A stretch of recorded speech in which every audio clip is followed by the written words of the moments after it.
Coaching centre Kotananduru మీ పిల్లల బంగారు భవిష్యత్తుకు భరోసా ఇచ్చే ఏకైక సంస్థ మన ఏవిఎం కోచింగ్ సెంటర్ కోటనందూరు. అతి త్వరలో న్యూ బ్యాచ్లు టెట్ ప్లస్ డిఎస్సి, ఆమ్సెట్, POLYCET, APRJC, Sainik, Navodaya. AVM coaching centre Kotananduru.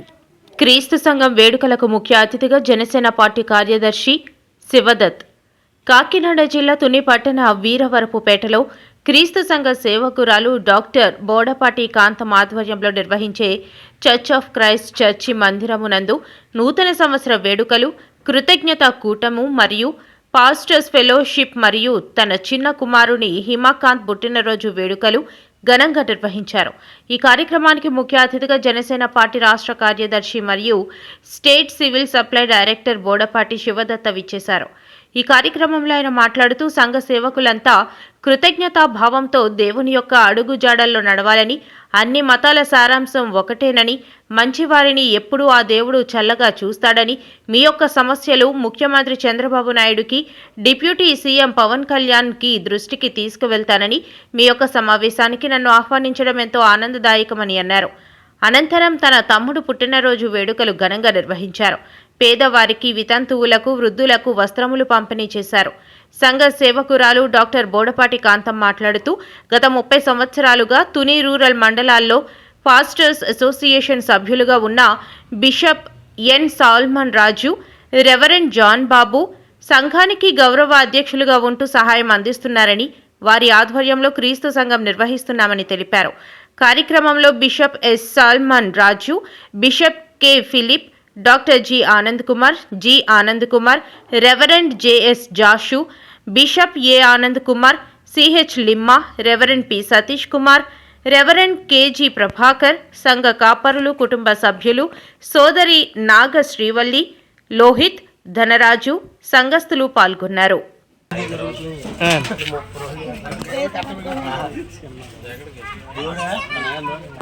చేస్తా ఉంటారు. దానికి కారణం కూడా మా చిన్నాడు, మా తమ్ముడు హిమకాంత్ బర్త్డే ఈరోజు. దాంతోపాటు పాస్టల్ ఫెలోషిప్ మీటింగ్ కూడా ప్రతి సంవత్సరం కూడా ఛాన్స్ ఇక్కడే తీసుకుని ఆ రోజు ఇక్కడ పెట్టాలని ఆవిడ కోరిక మేరకు, ఆవిడ కోరికను మళ్ళించి మీరందరూ కూడా ఎంతో బిజీ ఉన్నప్పటికీ పాస్టర్లు అందరూ కూడా ఇక్కడికి రావడం, మీరందరూ వచ్చి మమ్మల్ని ఆశీర్వదించడం, అలాగే ఇక్కడికి మీ అందరూ నిరంతరం మాకు సపోర్ట్గా ఉన్నారు. మీరందరూ అన్నట్టుగా మీ సపోర్ట్తోనే నేను నాయకుడిగా ఎదిగాను. మీరందరూ కూడా నిలబడ్డారు, మాకు సపోర్ట్ చేశారు. ఖచ్చితంగా అది నేను ఒప్పుకుంటాను. దాంతోపాటు మేము ఏం కష్టపడినా, ఏం చేసినా ఆ విజయం కూడా నా తల్లిగా కాంతం గారికి చెందుతుంది. సో ఖచ్చితంగా ఆ విజయాన్ని ఆవిడకి అంకితం చేస్తాం. నిజంగా ఈ యొక్క ఒక ఎస్సీ కులంలో పుట్టి ఏ రాజకీయ నేపథ్యం అంటే మన కుటుంబాల్లో ఎమ్మెల్యేలు, ఎంపీలు లేరు. సో ఆ కుటుంబాల నుంచి మనం రాజకీయంగా ఎదగాలనంటే చాలా కష్టపడాలి అన్న పరిస్థితుల్లోంచి ఈరోజు బోడపాటి శివదత్ అనే పేరు రాష్ట్రం తినిపించే స్థాయికి మనం వచ్చామనంటే దానికి కింద స్థాయిలో ప్రతి ఒక్కరికి కష్టం ఉంది. నాతో పాటు తిరిగిన ప్రతి కుర్రోడు, ప్రతి అక్క, చెల్లి, తమ్ముడు అందరూ కూడా నిలబడ్డారు. వాళ్ళు నిలబడి ఏమీ ఆశించకుండా నాతో పాటు తిరుగుతూ ఈరోజు వరకు కష్టపడి అందరూ కూడా పనిచేస్తూ ఉన్నారు. అందుకే గవర్నమెంట్ వచ్చిన తర్వాత ఫస్ట్ నామినేటెడ్ లిస్ట్ వచ్చినప్పుడు జనసేన పార్టీ తరఫున పవన్ కళ్యాణ్ గారు ఫస్ట్ పేరు బోడపాటి శివదత్ ఉండాలని చెప్పి ఆయన కోరుకున్నారు. ఈ రాష్ట్రం ఇప్పుడు 5 కోట్ల మంది జనాభాని, సుమారు దగ్గర 7 కోట్ల మంది జనాభా ఉన్నారు. మనకి ఈ ఇంతమందిలో ఒక శివదత్ స్టేట్ లో ఒక పార్టీ అధ్యక్షుడు దృష్టిలో పడ్డాడనంటే అది నిజంగా మీరు అందరూ ఇచ్చిన ప్రోత్సాహం, మీరందరూ ఇచ్చిన support. Thank you so much. ఇంకా రానున్న రోజుల్లో మీ అందరూ ఆశీర్వాదాలు ఉండాలి, మీ అందరూ సహకారం ఉండాలి. మేము ఎమ్మెల్యేగా అవ్వాలని ప్రయాణం ప్రారంభించాం. ఖచ్చితంగా ఎమ్మెల్యే అవ్వాలి. బడుగు బలహీన వర్గాల నుంచి ఉన్న వాళ్ళందరికీ కూడా రాజ్యాంగపరమైనటువంటి సేవ అందించాలన్నది నా కోరిక. ఇప్పుడు ఎంత డబ్బున్నా, మనం ఎంత పంచిపెట్టినా, ఎంత చేసినా, ఎన్ని సేవా కార్యక్రమాలు చేసినా సరిపోవట్లేదు. ఖచ్చితంగా రాజ్యాంగం పదవిలో ఉంటే పర్మనెంట్గా చేయాల్సిన పనులు ఏదైనా దీర్ఘకాలికంగా శాశ్వతంగా ఉండిపోయే పనులు చేయడానికి నాకు అవకాశం ఉంటుంది ఒక చిన్న కోరిక ఉంది. ఖచ్చితంగా మీ అందరి ఆశీస్సులతో ఇప్పుడు ఒక్క మెట్ట ఎక్కాను, రానున్న రోజుల్లో ఇంకా ఎక్కాలి. సో మీ అందరూ సపోర్ట్ అవసరం. మీ అందరినీ వినమ్రుడిగా మిమ్మల్ని అందరినీ కూడా కోరుకుంటున్నాను. మీ ఆశీస్సులు ఎప్పుడు ఉండాలి, 10 మంది దగ్గర ఎప్పుడు కూడా మా గురించి మీరు మంచిగా చెప్పాలని మనస్ఫూర్తిగా కోరుకుంటూ సెలవు తీసుకున్నాను. Thank you so much. Tuni నియోజకవర్గంలో పుట్టి పైగ్రపేట కాన్స్టిట్యున్సీకి ఒక ముఖ్యంగా క్రిస్టియన్ కమ్యూనిటీ నుంచి వెళ్ళిన వ్యక్తిగా నేను చాలా సంతోషిస్తూ ఉంటాను. ఉదయమే గ్రౌండ్లో వాకింగ్కి వెళ్తున్నప్పుడు ఆయన ఫోటో నాకు ప్రత్యక్షం అవుతూ ఉంటుంది. రోజు మీ ఫోటో, అమ్మగారి ఫోటో చూసినప్పుడు నేను చాలా సంతోషిస్తూ ఉంటాను. అయ్యా, మిమ్మల్ని గుడిపేటలో ఒకసారి కలిశాను. మీరు ఇచ్చిన సలహా మేరకు పవన్ కళ్యాణ్ గారి యొక్క ఆఫీస్కి మా బర్రెల గ్రౌండ్ సమస్య తీసుకెళ్ళాం. వారు కూడా రిప్లైలు ఇచ్చారు. అదేవిధంగా నక్కపల్లిలో మీ ఆఫీస్కి వచ్చి గ్రీవెంట్స్కి దరఖాస్తు ఇచ్చాము. అదేవిధంగా తుని అసోసియేషన్ బృందం అంతా ఒక 10 మంది కలిసి, అందులో సురేష్ గారు, మరి బోడపాటి కాంతం గారు, మరి మిగిలిన కొంతమంది నారా చంద్రబాబు నాయుడు గారి యొక్క ప్రజా దర్బార్లో కూడా అది సబ్మిట్ చేయడం జరిగింది. ఎన్ని చేసినా తుని ఎంఆర్ఓ గారి దగ్గరికి వచ్చేసరికి అది స్టక్అప్ అయిపోతుంది. ఆయన ఒకే మాట అంటున్నాడు, మా దగ్గర స్థలాలు లేవు, ఉంటే చూపించండి, నేను ఇస్తామంటున్నారు. మేము చూపించడానికి 35 సంవత్సరాల నుంచి చేయలేని పనిని వారం 10 రోజుల్లో ఎక్వైర్ చేసి మేము చూపించలేదు. మరి మీ దృష్టికి తెచ్చింది ఏంటంటే, మరి మైనార్టీస్ కోసం మరి ఉమ్మడి ప్రభుత్వం దాదాపు 40 కోట్లు కేటాయించింది.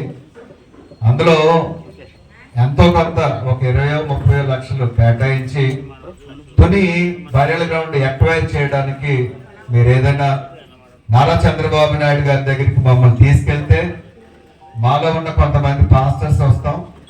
చంద్రబాబు నాయుడు గారిని అవ్వకపోతే నా లోకేష్ గారితోనైనా, మరి పవన్ కళ్యాణ్ గారితోనైనా, ముగ్గురులో ఎవరితోనైనా మాకు మరి ఇంటర్వ్యూ ఇప్పించి మా బాధను వారికి చెప్పుకునేటట్లు అక్కడి నుంచే ఎంఆర్ఓ గారికి ఫోన్ చేయించి ఇక్కడ ఏదైనా స్థలం కేటాయించినట్లు కానీ కొని ఇచ్చినట్లు కానీ మీరు చేయాలని సభాముఖంగా అందరి తరపున నేను కోరుకుంటున్నాను. మీ దృష్టిలో పెట్టుకోండి.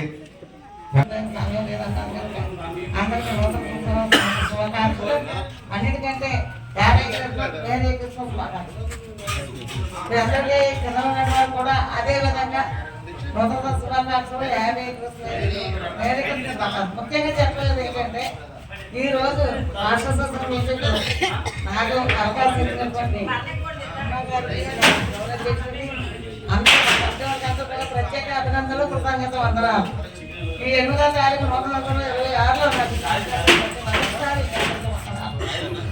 నేను చెప్పాల్సింది అతి ముఖ్యంగా, నా దేవుడు నాకు గొప్ప కార్యక్రమాలు చేస్తున్నాడు.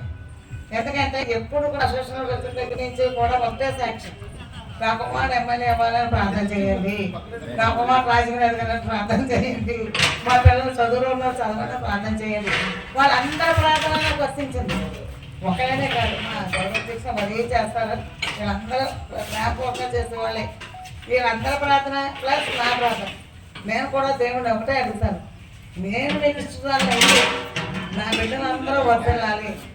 నా కుమారుడు చనిపోయిన లాజర్ని, 2వ వాడు హరిధర్, ఆ అబ్బాయి మరణాపాయంలో ఉన్నప్పుడు ఇంకా బతకడు అని చెప్పినప్పుడు ఈ అంశాలు 6 అంశాల మీద ఎందుకు పెడుతున్నానంటే, ఒకేసారి ఒక సాక్ష్యం చెప్పాలి. నా పెద్ద కుమారుడు నా కుమారుడు కోసం తన భార్య అని 3 సంవత్సరాలు ఇష్టపెట్టి, నాకు తమ్ముడు కావాలి, నా కుటుంబం కావాలి, నువ్వు కాదు అని చెప్పి నా కొడుకు సేవ చేస్తాను. హాస్పిటల్లో నేను బతకను అంటే మా అమ్మ కోసం నా కొడుకుని బతికించుకుంటానని డాక్టర్లు అందరూ కాళ్ళు పట్టుకొని వాటితో మరీ సరైన రోజుకి 3 లక్షలు ఇంజక్షన్ చేయించి బ్రతికించారు. ఈరోజు యూకేలో ఉన్నారు 2వ వాడు. ఆయన కోసమే కృతజ్ఞత కూడా పెడుతున్నారు. ఆ పిల్లడు బ్రతికేయడం, నా పెద్దోడు అంత సేవ చేసినట్టు కుమారుడు అభివృద్ధి అవ్వాలి, నా కొడుకు కూడా కొన్ని కష్టాలు పోవాలి. అంటే తన ఫ్రెండ్స్ ATM కార్డులు ఇచ్చారు. మాకున్న నిధులే కాక ఇన్ని ఎంపీ కార్డు ఇచ్చారు. మా చిన్నోడు ఆ డబ్బుతో బతికించేశాడు. ఆ డబ్బుతో బతికించేసి కొనప్పుడు చేశాడు. అప్పుడు కూడా ఎక్కడికి ఆ ఊరు వెళ్ళి కష్టపడి బ్యాంకు బీటెక్లో బ్యాంక్ మేనేజర్గా పనిచేసి అప్పుడు కూడా తెచ్చిచ్చేసాడు. అన్ని రకాలుగా కుమారుడు చంద్రబాబు సహకరించాడు. అంతేకాదు ఈ రోజు వరకు కూడా మా కుటుంబానికి తన సక్సెస్ లేకుండా అన్ని విషయాలు తలెత్తుకోకుండా తలెత్తుకునేటట్టే నన్ను పెంచుతున్నాడు, నా కుటుంబం పోషిస్తున్నాడు. కనుక ఆ పెద్దబాబుని ప్రతి ముఖ్యమే అందరూ ప్రార్థించి ఎమ్మెల్యే అవ్వాలి అంటే మేము మనకి ప్రార్థించాడు. దాన్ని దేవుని చెప్తాం. రెండో కూడా యూకేలో ఉన్నాడు కనుక ఆ యూకేలో మంచి ఉన్నత ఎదిగి అవ్వాలని ఆశపడుతున్నాను. నిమ్మగారు ఒకరోజు ఆదివారం వచ్చింది మాకు కూటం చేయము ఎవరు రావనేసారు. ఆయన ఒక్కడే ప్రెసిడెంట్ మాకు. నేను ఎక్సామ్ వచ్చుకుంటున్నా లేదు మరి కాంతగారి దీనికి మార్చబట్ట వస్తాను వచ్చారు. ఆ ప్రత్యేకత ఆయన మహానుభావుడు.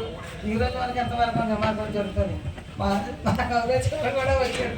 ఉన్న టీం అంతా వచ్చింది కనుక మీరందరూ కూడా నాకు ఇచ్చిన